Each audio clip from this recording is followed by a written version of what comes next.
우리가 지난 시간에는 아브라함의 예배를 함께 살펴봤습니다. 성경에 기록된 아브라함이 하나님께 제단 쌓았던 세 가지의 사건, 우리가 그걸 지난 시간에 살펴봤죠. 아브라함은 각양의 환경 속에서도 늘 예배를 잊지 않은 신앙인이었다라는 사실을 살폈습니다. 오늘은 신약의 대표 주자인 바울의 예배에 대해서 살펴보고자 합니다. 바울은 어디를 가든지 제일 먼저 찾아간 곳이 회당이었습니다. 웬고하니 그곳에서 예배하고 기도하기 위해서죠. 그래서 바울의 일상은 늘 예배의 일상이었다라고 말해도 과언이 아닐 겁니다. 그 중에서도 오늘 살펴보고자 하는 부분은 빌립보에서 전도하다가 귀신 들린 여종을 치유해 주면서 이 귀신이 떠나가게 되자 이 귀신 들린 여종을 통해서 돈벌이를 하던 주인이 그의 생업에 막대한 지장을 입은 이 사건으로 인해서 바울을 당국에 고소해버린 사건이지요. 그 고소의 제목은 이것이었습니다. 이 사람은 유대인으로서 로마 사람인 우리가 받을 수도 없고 행할 수도 없는 풍속을 전한다라는 제목으로 고소를 했습니다. 그러자 상관들이 바울을 잡아다가 즉시로 인정사정 없이 매질을 시작했습니다. 원래 이런 일이 발생을 하면 고소가 있기는 하지만 고소가 있으면 그를 데려다가 조사를 한 후에 죄가 있으면 벌을 주고 죄가 없으면 방면을 해야 하는데 이 사람들은, 이 로마의 병사들은 듣자마자 곧장 집행을 해버리는 그런 모습을 볼 수 있습니다. 이건 한마디로 로마인의 교만이 그 베이스에 깔려 있는 그런 일이다라고 볼 수 있습니다. 고소자들이 이렇게 말했죠. 이들은 로마 사람인 우리가 받지도 행하지도 못할 풍속을 지금 전한다 라고 말해서 이미 그 고소 속에 로마인과 비로마인을 차별적으로 제시합니다. 그럴 때 이걸 듣는 로마의 병사들도 로마 편에서 이 모든 대책을 즉시로 내놓게 되죠. 고소자는 로마인이었습니다. 피고소인은 유대인이었습니다. 로마 군병들은 이런 예들을 종종 보았기 때문에 당연히 비로마 존재들에 대한 선입견을 가지고서 그들을 지금 하대하고 있는 모습을 볼 수 있죠. 바울은 로마 시민권을 가진 사람이었지만 이를 알릴 겨를도 없었습니다. 그냥 잡아다가 처음부터 그냥 매질을 시작해버렸기 때문이죠. 이건 오늘 우리식으로 말하자면 사실 기득권자의 갑질이다 이렇게 불러볼 수 있을 겁니다. 로마인은 비로마인을 함부로 할 수 있는 권한을 가진 존재들이다라는 그런 인식, 여러분 이게 얼마나 잘못된 인식입니까? 그러고 보면 남녀노소 빈부귀천 어떤 민족을 물어나고서 공평하게 사랑으로 대하라는 복음의 명령이야말로 시대를 뛰어넘는 엄청난 명령이 아닐 수 없다, 우리는 그렇게 생각됩니다. 그래서 그리스도인들은 끼리끼리와 자민족주의와 자기 편우선주의라는 이런 잘못된 편향성에서부터 우리는 벗어나야 합니다. 복음의 말씀을 그가 받든지 않든지 간에 복음의 말씀을 받지 않았다고 우리가 함부로 해서 되겠습니까? 그건 아니죠. 그렇기 때문에 그가 하나님이 창조한 인생이라면 그 인간에 대한 존엄성과 하나님이 창조하신 하나님의 작품이라는 측면에서도 우리는 절대적으로 존중하고 그들을 공평하게 대해야 합니다. 이게 바로 성경의 가르침이고 복음의 말씀인 거죠. 그러나 여러분, 우리가 경험적으로 알다시피 권력을 잡으면 누구나 할 것 없이 우리 속에서 일어나는 이런 편향적인 이런 죄의 죄성의 영향을 우리가 일어나는 걸 늘 목도하게 되죠. 저 역시 이런 설교를 하는 저 역시 여기서 자유롭다 말할 수가 없습니다. 그러하기에 우리는 늘 깨어있지 않으면 죄의 영향이 늘 우리를 사로잡는다는 사실을 기억하고 그리스도인의 겸손은 바로 이것을 자각하는 데서부터 출발한다는 사실을 인식해야 합니다.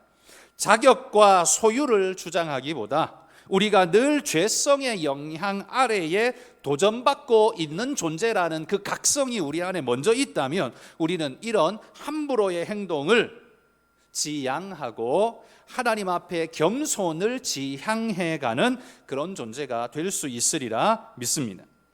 또한 이 군병들은 아마도 이건 제 100% 추측에 기인한 것입니다만 아마도 이 군인들은 이 상인들과 결탁되어 있었을 겁니다. 이런 일들이 그 시대에는, 지금도 뭐 마찬가지지만 그 시대에는 허다했습니다. 지금은 이게 드러나면 불법으로 처벌을 받지만 고대에는 사실 이게 그냥 공공연하고도 당연한 일처럼 받아들여졌죠. 그래서 보편적으로 권력자들은 상인들의 뒷돈을 받고 그들을 보호해 주기도 하고 편의를 일정 봐주기도 합니다. 그러하기에 바울의 이 상인들에 대한, 바울이 상인들을 피해 입혔다라는 상황은 그런 측면에서 놓고 보자면 로마 군병들에게까지 피해를 입혔다라고 확대 해석할 수 있는 여지가 생기는 거죠. 그런 입장에서 군병들은 우리에게 피해를 가했다라는 측면에서 바울에게 이런 매질을 묻지도 따지지도 않고 매질을 행한 것, 어떤 면에서는 그런 측면에서 벌어질 수 있겠구나라는 이해를 할 수 있습니다. 물론 이게 옳다는 말은 아니고요, 잘못된 것인데 그들의 편의 속에 그들의 이익이 관계되어 있었겠구나라는 추측을 해볼 수 있겠다라는 거죠. 자, 어쨌든 바울과 실라는 많은 매질과 함께 옥중에 이유 없이 갇혀버리게 됩니다. 이들의 체포는 사실 부당한 체포였고요, 이들의 감금은 불법한 감금이며 이들에 대한 무자비한 체벌은 불법한 체벌이었습니다. 그러나 바울과 실라는 감옥에 갇혀서도 억울함을 호소하지 않았습니다.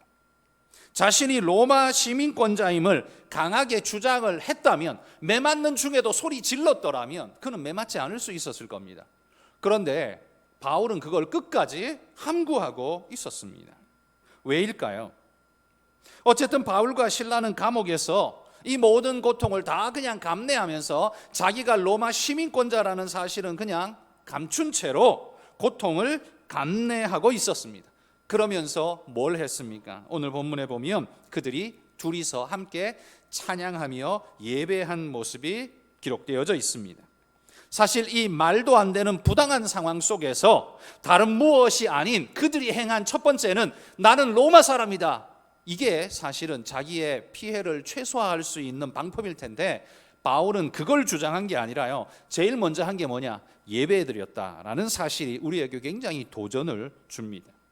이 예배는 마치 하나님, 저희 여기 있어요, 하나님 우리를 찾아와 주시고 우리를 돌봐주세요 라는 바울의 하나님을 향한 SOS와 같은 그런 모습인 것 같습니다.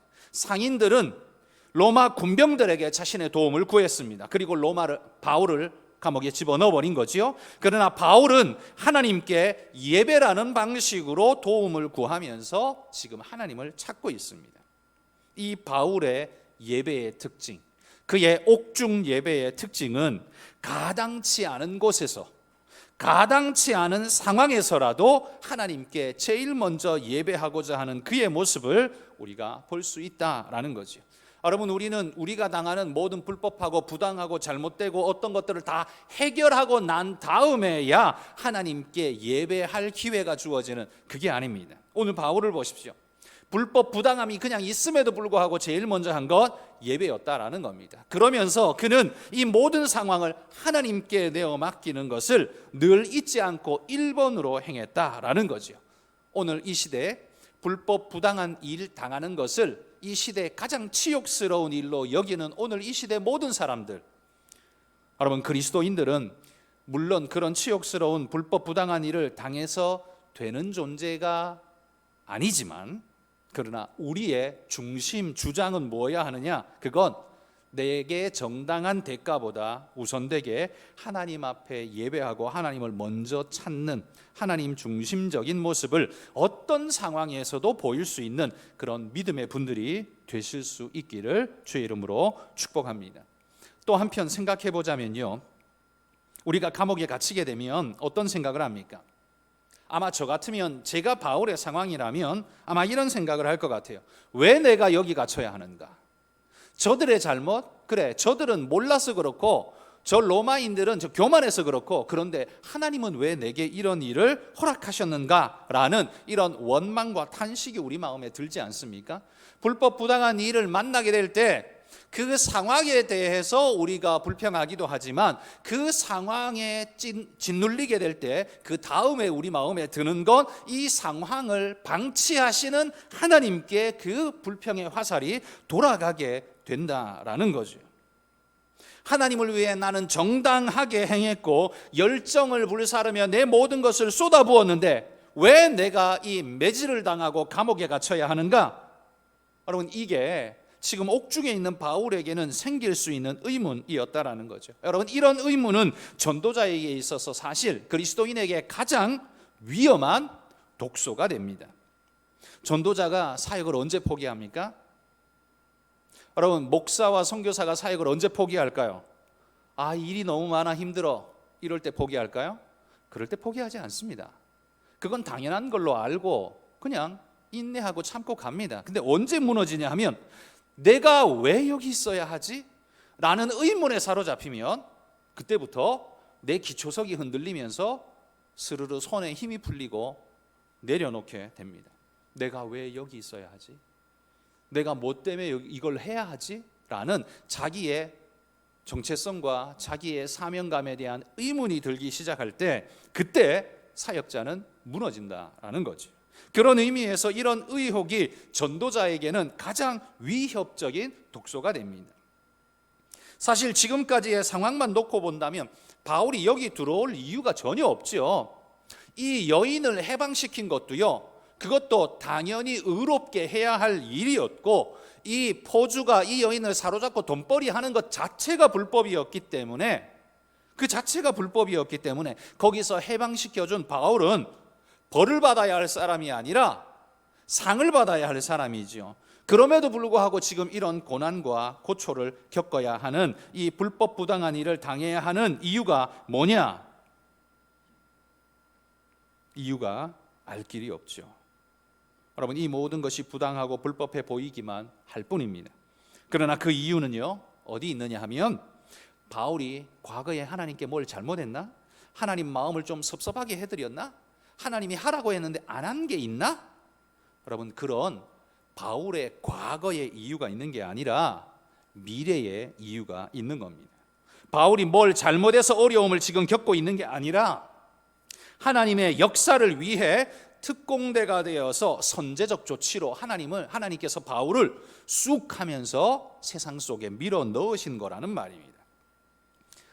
제가 예전에 본 영화가 하나 이 설교를 준비하면서 기억나는데요, 우주에 큰 행성이 지구를 향해 날아오는데 이거 막지 못하면 지구가 정면 충돌해서 박살이 나서 온 인류가 멸망당하게 되는 그런 상황을 그린 영화였습니다. 제목은 제가 기억이 안 나는데 주연은 브루스 윌리스가 주연했던 그 영화였습니다. 그래서 이 행성이 지구에 가까이 도달하기 전에 이 행성을 파괴시켜야 되는데 그냥 핵미사일을 쏴가지고 폭발시켰다가는 그 파편과 여러 가지 것들, 그 다음에 이 핵무기의 파괴력이 그걸 제대로 파괴시키지 못한다면, 그 한 번의 기회를 잃어버린다면 지구는 그대로 그냥 멸망당해 버릴 수밖에 없기 때문에 가장 정확한 방법이 뭐냐? 연구를 해보니까 그 행성에 가서, 날아오는 그 행성에 내려서 그 행성을 굴착해서 행성 중앙까지 뚫고 들어간 다음에 거기에다가 핵폭탄을 심어서 중앙에서부터 터뜨려 버리는 게 가장 효과적인 방법이라고 그들은 결론을 내리게 됩니다. 그래서 굴착 기술자들, 최고의 굴착 기술자들을 찾는데 그게 이제 주연이었던 브루스 윌리스가 굴착 기술자였죠. 그래서 그들을 우주선에 싣고 우주 비행사의 기초 훈련만 시켜가지고 행성에 보내어서 그 행성에서 핵폭탄을 싣고 파괴시키는 이 작업을 하는 영화였습니다. 여러분, 이 브루스 윌리스 입장에서 보자면 내가 왜 그 일을 해야 돼? 10중 8구 죽을 수 있는 환경이 굉장히 높은 거기에 내가 왜 가야 해? 여러분, 브루스 윌리스가 과거에 뭘 잘못했기 때문에 그 사람이 그 일을 해야 하는 겁니까? 아닙니다. 그 사람이 거기 파견된 이유는 딱 한 가지입니다. 굴착 기술이 뛰어나기 때문입니다. 그리고 인류를 살릴 수 있는 가능성이 그에게 있기 때문에 그는 잘못에 대한 이유 때문에 그 죽음 비슷한 자리에 내몰리는 게 아니라 구원을 위한 미래 목표를 향해서 그가 발탁되어지고 보냄받은 존재라는 말이에요. 그러니까 하나님께서 여러분 우리를 세상 가운데 보내실 때, 그러면서 고난과 아픔 속에 우리가 직면하게 될 때, 여러분 그건 과거에 내가 하나님을 서운하게 하고 하나님께 뭘 잘못하고 예배 몇 번 빼먹고 헌금 드려야 할 거 몇 번 빼먹고 해가지고 하나님이 나한테 화나셔가지고 이런 일을 주시는가? 그게 아니라는 겁니다. 하나님이 우리를 세상 가운데 특공대로 보내셔서 세상 가운데 침투시켜서 복음의 효과적인 폭발을 일으키도록 우리를 보내신 사건이라는 거지요. 이 때문에 하나님은 바울과 실라를 빌립보 감옥 한가운데 두셨다는 거지요. 그러니 여러분, 이 하나님의 계획을 이해하지 못하면, 단순히 자기에게 처한 상황만 보자면 바울과 실라는 원망하고 탄식하고 불평하면서 하나님 없다라는 결론에까지 나아갈 수밖에 없을 겁니다.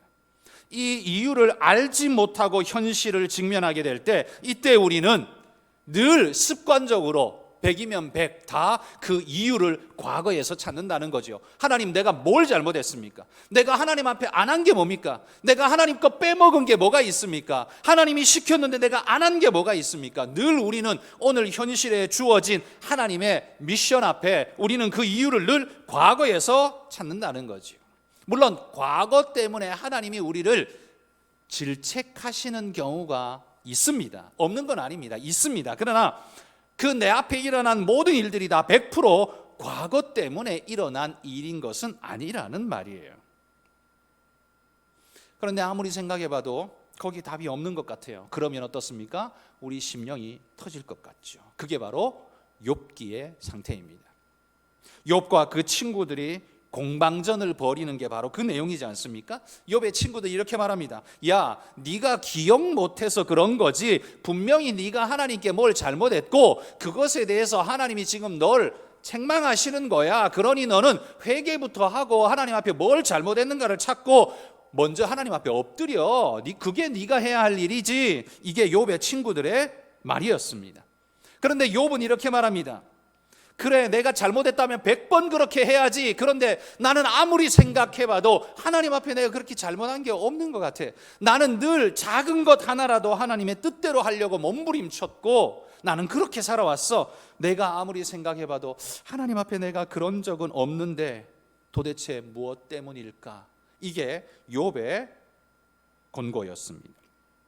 사실 욥은 이렇게 말하기는 했지만 이 모든 일에 해답을 발견할 수 없기 때문에 극심한 혼란에 빠지는 거죠. 사실 친구들이 자기를 괴롭게 하는 것도 고통입니다. 그러나 제가 생각할 때 욥의 가장 큰 고통은 이 풀리지 않는 퀘스천, 무엇 때문에 내가 이 일을 당해야 하는가, 무엇 때문에 내가 이 일을 만나야 하는가에 대한 이유, 그 이유를 모르는 것이 욥에게는 가장 큰 고통이었다는 거죠.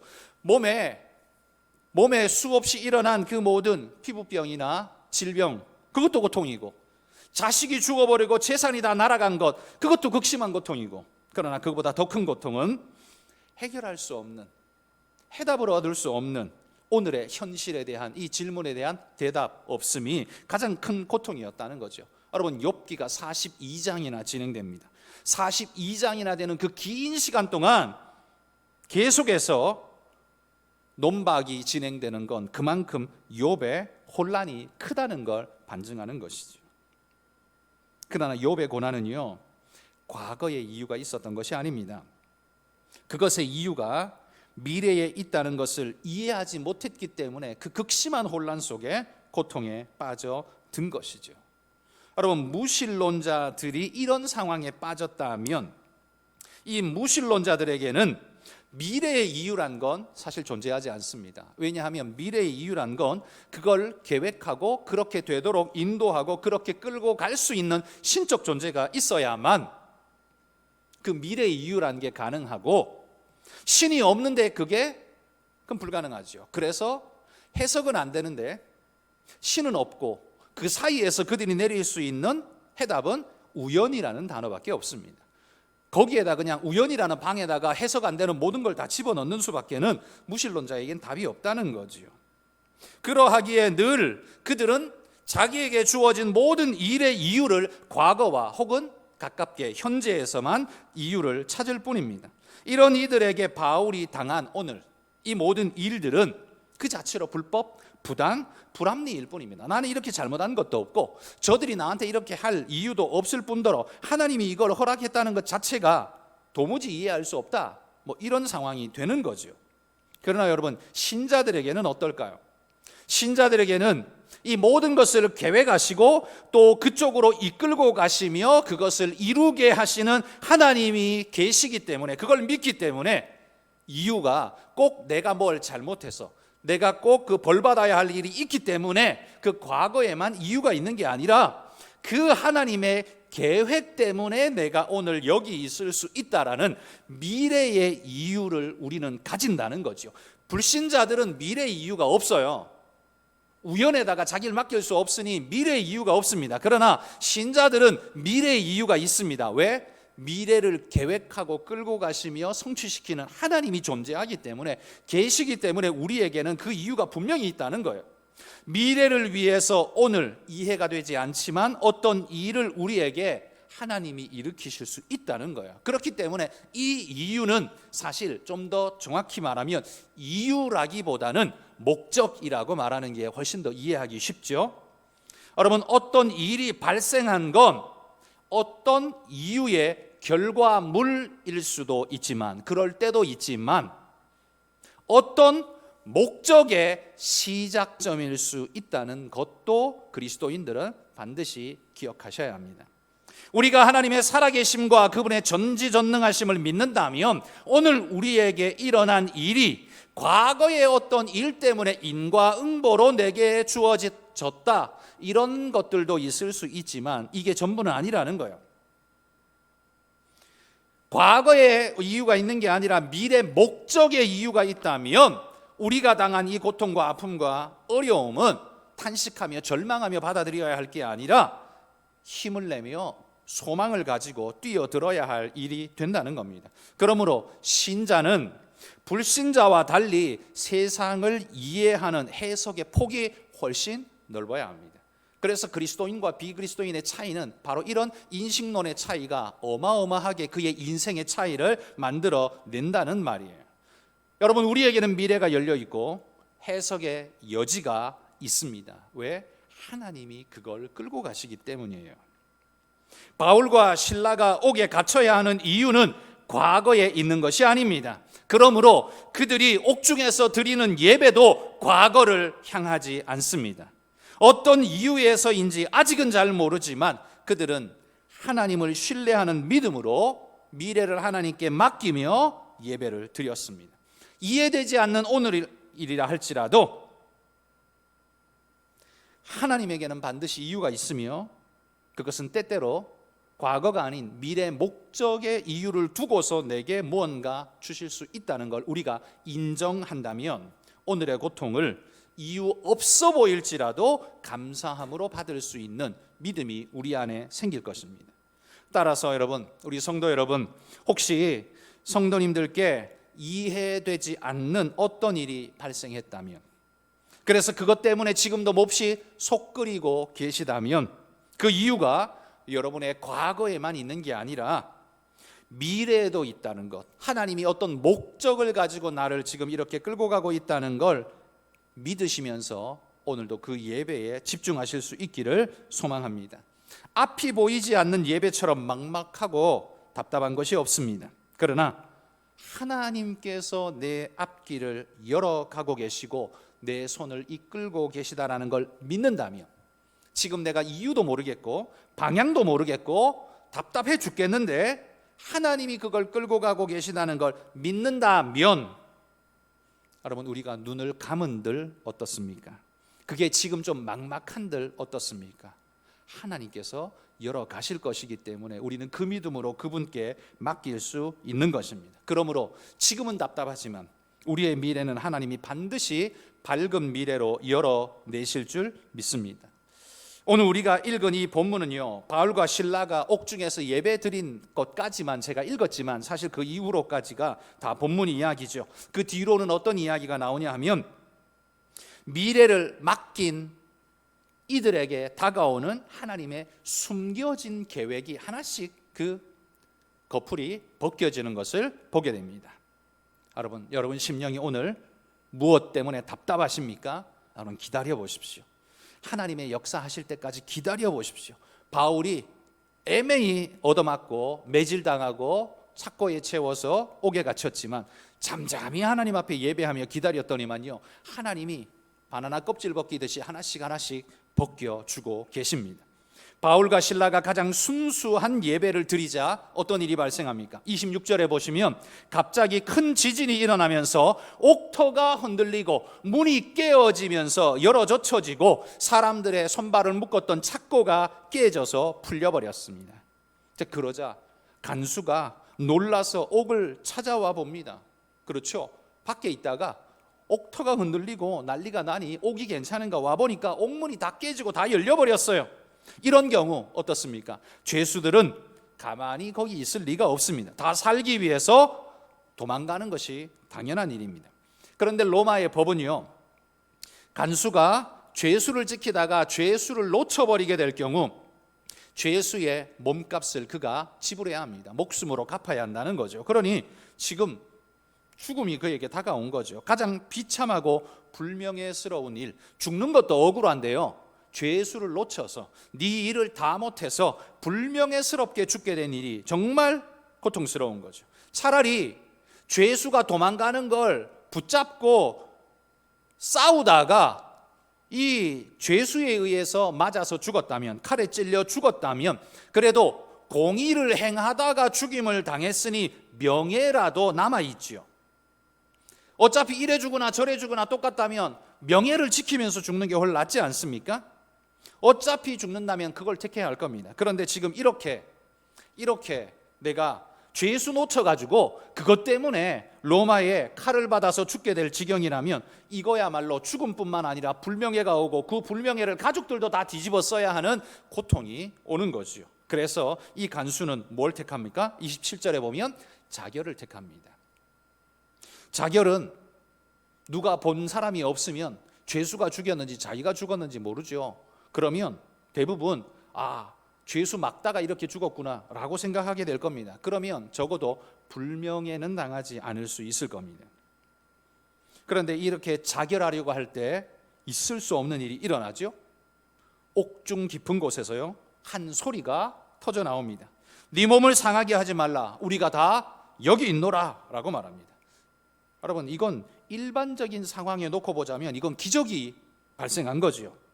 여러분, 바울에게 기적은 옥터가 흔들리고 착고가 풀리는 일, 이 일이 우와 하는 기적이겠지만 간수에게는 뭐가 기적이겠습니까? 간수에게는요, 이런 상황에 죄수가 도망가지 않고 그 자리에 앉아 있는 게 이게 기적입니다. 각자에게 일어난 이 이중의 기적은 간수에게는 하나님을 만나는 기회를 주고 바울에게는 하나님을 전하는 기회를 줬습니다.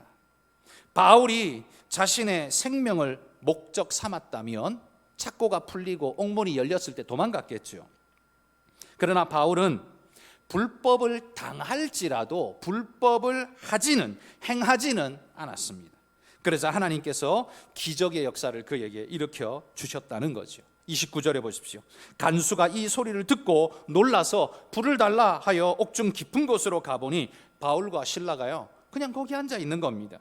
도망갈 수 있는 충분한 기회였지만 스스로 그 기회를 포기하고 그냥 그대로 있는 거예요. 아마 간수는 바울이 여기 왜 잡혀왔는지 알지 않겠습니까? 귀신 들린 여종의 그 귀신을 쫓아낸 사람이라는 걸 알지 않습니까? 그런데 이 기적 같은 일이 일어났는데도 불구하고 도망가지 않고 여기 그대로 있다는 이 사실을 보면서 이 간수는 바울 앞에 완전히 압도되어 버렸습니다. 이게 그냥 평범한 사람이 아니구나, 일반으로 해석할 수 있는 사람이 아니구나. 그는 그 앞에 압도되어지면서 그 앞에 엎드리게 됩니다. 그들의 권세 앞에 무릎을 꿇은 거지요. 여러분, 이게 바로 진정한 신자의 승리라는 겁니다. 우리는 보통 옥에 들어가지 않는 것, 투옥되지 않는 것이 승리라고 생각하겠지만 그게 아니라 옥에 들어가서도 하나님의 영광을 드러내는 것이 그게 승리입니다. 요셉의 승리도 옥에 안 들어가는 것, 종으로 안 팔리는 게 아니라 팔리는 게 승리였습니다. 그리고 그 속에서 하나님의 영광을 드러냈습니다. 지금 바울도 마찬가지라는 거지요. 여러분, 우리는 뭘 승리라고 말합니까? 내게 좋은 걸 승리라고 말하고 하나님이 그걸 주셨다라고 말하는 것, 이 프레임을 우리는 승리라고 말하죠.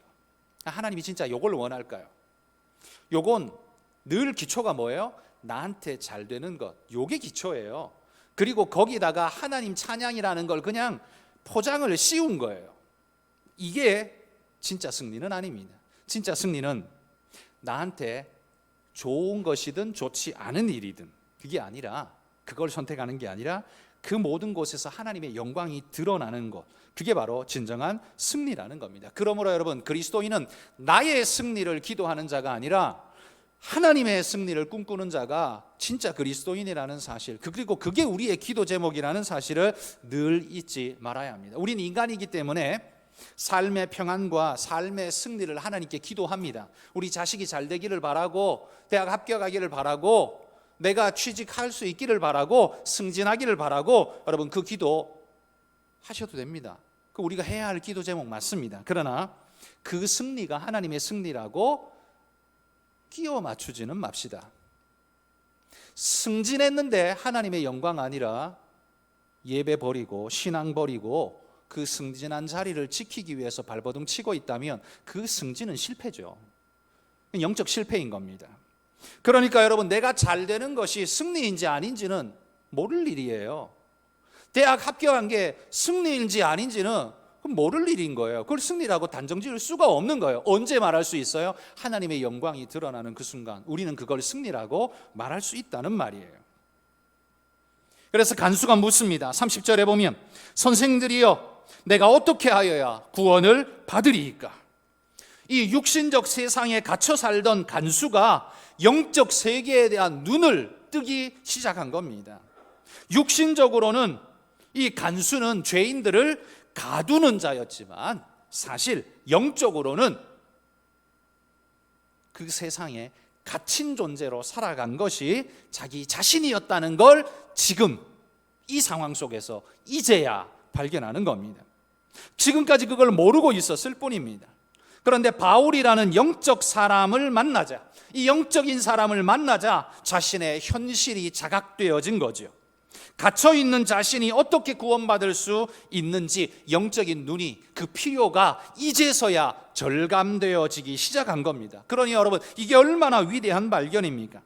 세상 사람들이 바로 이 간수의 전철을 따라, 이 길을 따라 영적인 눈을 뜰 수 있기를 소망합니다. 그리고 그 눈을 뜰 수 있도록 돕는 역할을 바울이 하듯 저와 여러분이 함께 해야 할 줄 믿습니다. 그들이 그냥 간수로 있을 때는요, 영적 지각력이 전혀 없었습니다. 살아가는데 그거 전혀 필요 없다고 생각을 했었습니다. 그런데 큰 지진이 나고 옥토가 흔들리고 문짝이 깨지고 착고가 풀려지고 자기의 죽음의 순간에 직면할 때, 그때서야 비로소 영적 세계에 대한 두려움이 그 마음속에 밀려 들어온 겁니다. 그 잠자는 영혼을 깨운 거지요. 그리고 그 해답을 가진 자 앞에 무릎을 꿇게 되는 겁니다.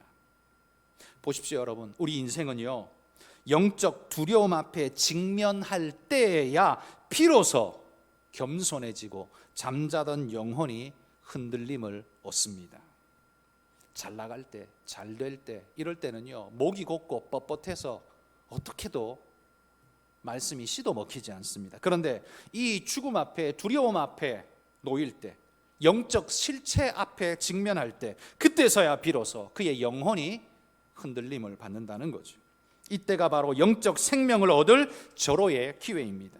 이 기회에 바울이 도망갔더라면 이 간수는 영적 눈을 뜨는 게 아니라 육적 생명을 잃었을 겁니다. 차명당했겠죠. 영적 생명을 가져볼 기회도 얻지 못한 채 그는 끝나버렸을 겁니다. 그러므로 여러분, 바로 여기에 그리스도인의 존재 가치가 여기서 드러나는 겁니다. 예수 믿고 잘 사는 건 존재 가치가 아닙니다. 예수 믿고 부자 되는 건 그건 존재 가치가 아닙니다. 우리는 사회 경제를 발전시키는 측면에서의 존재 가치도 가지고 있습니다.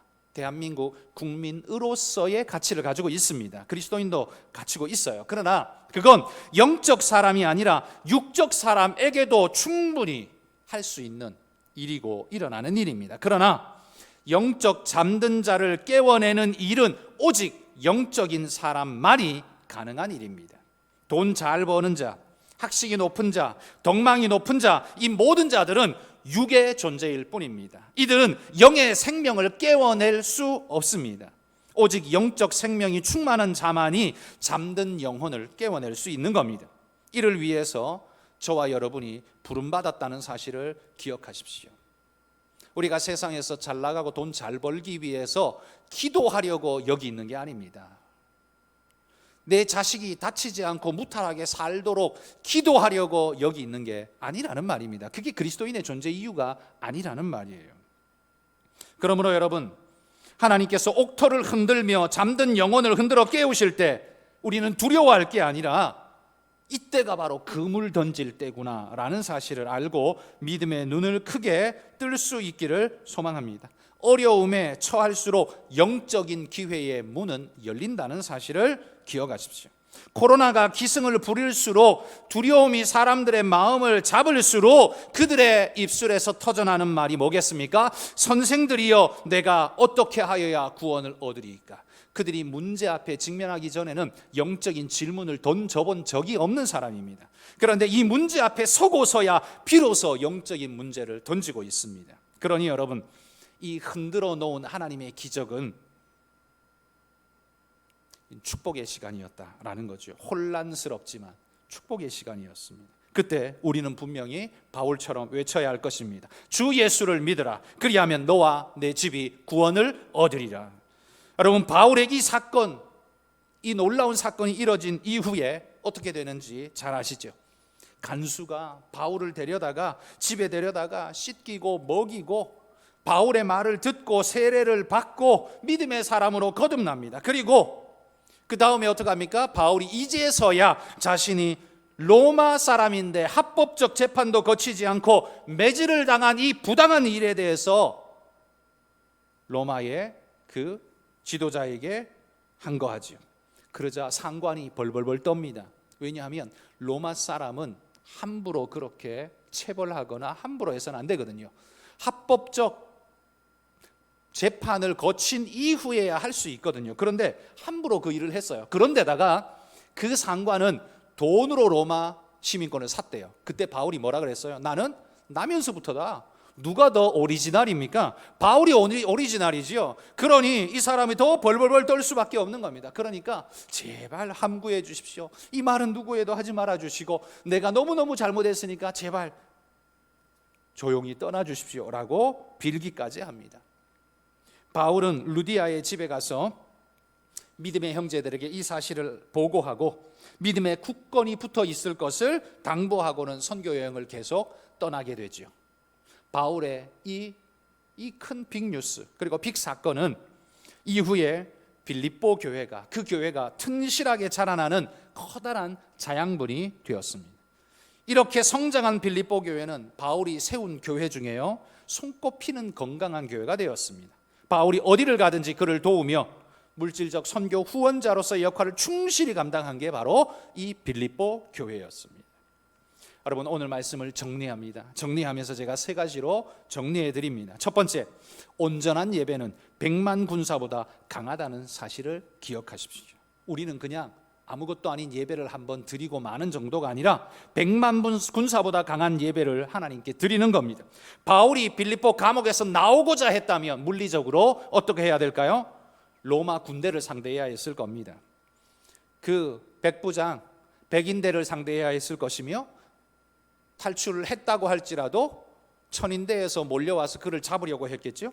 그 모든 걸 다 피해내려면 로마 군대보다 더 큰 군대가 필요했을 겁니다.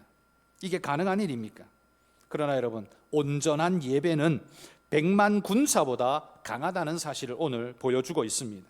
하나님이 한 번만 역사하시면, 그냥 하나님이 한 번만 그냥 흔들어 버리면 그냥 손가락으로 튕기시기만 해도 지금 기적의 역사가 이렇게 일어난다는 겁니다. 사시나무 떨듯 벌벌 떨 수밖에 없는 상황이 벌어진다는 것. 그러므로 여러분, 우리의 온전한 예배는 얼마나 큰 힘이 있는가를 기억하십시오. 둘째는요, 온전한 예배는 기대할 것이 없는 곳에서도 기적의 역사를 만들어낸다는 사실입니다. 여러분, 로마 군대에 붙잡힌 사도 바울 일행은 사실 초라하기 그지없는 상태지 않습니까? 누가 도움이 되겠습니까? 기대할 것 하나 없는 그곳에서 신라와 함께 부른 찬양과 기도가 옥터를 흔들고 옥문을 열어젖히고 착고를 깨트려 버렸습니다. 여러분, 세상 사람들은 그리스도인을 향해 이렇게 말합니다. 야, 백날 예배 드려봐라. 돈이 생기라. 쌀이 나오나. 돈이 나오나 쌀이 나오나 백날 예배 드려봐라 라고 말합니다. 그러나 여러분, 온전한 예배는 기대할 것이 없는 곳에서 기적을 만들어내는 역사를 불러온다는 사실을 기억하십시오. 왜? 하나님이 살아계시기 때문입니다. 하나님이 우리 예배를 받으시기 때문인 줄 믿습니다. 세 번째, 온전한 예배는요, 교회를 만들어낸다는 사실입니다. 옥중에서 드린 바울과 신라의 이 예배는 빌립보 교회를 세웠습니다. 만약에 옥중에서 그렇게 쓰러져 사라져 버렸다면 바울의 말을 들었던 믿음의 사람들도 그냥 꽁무니 빼고 도망가고 슬슬 사라져 버렸을 겁니다. 그러나 이런 기적의 역사를 보게 되자 자신들이 믿는 하나님이 진짜 살아계시고 역사하시고 자기를 돌보시는구나라는 그 확신이 바울뿐만 아니라요, 그 빌립보에 있는 모든 믿음의 사람들의 마음속에 깊이 뿌리내리게 된 겁니다. 이런 믿음의 경험은 그들이 영적으로 살아가는데 굉장한 능력을 부여한 것입니다. 여러분, 오늘날 그리스도인들이 왜 힘이 없습니까? 영적 경험이 없기 때문입니다. 우리 어르신들, 믿음의 우리 선배들은 영적 전쟁도 해보고요, 산기도 가서 밤새도 기도하고 며칠도 기도하고 몇십일을 금식하며 기도하기도 하고요, 영적 싸움도 수도 없이 싸우고, 그런 경험이 누적되어서 근육이 되어 있는데 곱게 자란 우리 자녀들 어떻게 해요? 싸워본 적이 없거든요. 그래서 자신의 삶 속에서 영적인 경험을 한 번도 해본 적이 없거든요. 기껏해야 교회 가라 이런 말만 들었거든요. 그러니까 그런 온실 속에서 신앙이 자라지 못하거든요. 힘이 없는 겁니다. 근육도 없고 근무력증에 걸린 사람처럼 그냥 서 있지도 못하고 주저앉는 존재가 되어버린 거예요. 오늘 이 시대에 영적인 경험이 얼마나 필요한지를 절감해야 합니다. 여러분, 옥중에서 드린 그 온전한 예배가 만들어낸 이 기적을 보십시오. 이건 단순한 그냥 예배가 아니었습니다. 이건 엄청난 능력이었고 엄청난 기적이었습니다. 그러므로 여러분, 온전한 믿음의 예배는 기적을 불러온다는 사실을 믿으시기 바랍니다. 우리 삶의 열악함이 우리 마음을 두렵게 하지만 그 두려움의 현실을 뚫고 하늘에 닿도록 드리는 여러분의 예배, 그 예배가 여러분 삶의 기적을 가져올 것이며 여러분의 삶을 지켜보는 모든 사람들의 잠자는 영혼을 깨워내게 될 줄 믿습니다. 이 축복이 있도록 늘 기도하시기를 바랍니다.